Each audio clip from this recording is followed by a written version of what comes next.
আসসালামু আলাইকুম। আজকে আমরা জানবো মাইক্রোসফট এক্সেল এর কিছু ছোট্ট টিপস সম্পর্কে। তাহলে ছোট্ট টিপস গুলো জানার জন্য এখানে একটি শীট দেওয়া রয়েছে। শীটের মধ্যে কিছু ব্যক্তির নাম দেওয়া রয়েছে এবং তাদের জন্ম তারিখ দেওয়া রয়েছে। আমার রিকোয়ারমেন্ট হলো এই যে জন্ম তারিখের উপর ডিপেন্ড করে আজকের দিন পর্যন্ত তাদের বয়স কত সেটি বের করা এবং বয়সকে মাসে কনভার্ট করা, এরপর আবার সেটিকে ডেসে রূপান্তর করা। তাহলে এগুলো করার জন্য আমার একটি ফর্মুলা লাগবে। ফর্মুলাটি হলো ডেটেড ইফ। তাহলে ডেটেড ইফ দিয়ে কিভাবে বের করবো সেটি চলেন দেখি। তাহলে আমার সেলগুলো আমি ডিলিট করে দিলাম।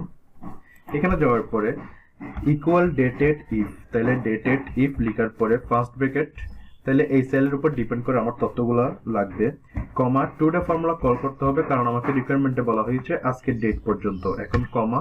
তাহলে আমার এরপরে আনসার আসবার জন্য ইনভার্টেড কমা দিব।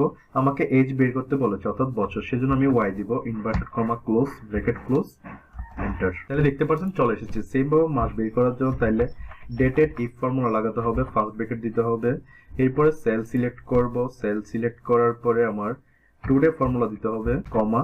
এখন ইনভার্টেড কমার মধ্যে যেহেতু আমার মাস বলে দিয়েছে আমি এম দিব, অর্থাৎ মাসে রূপান্তর করার জন্য ব্র্যাকেট ক্লোজ এন্টার।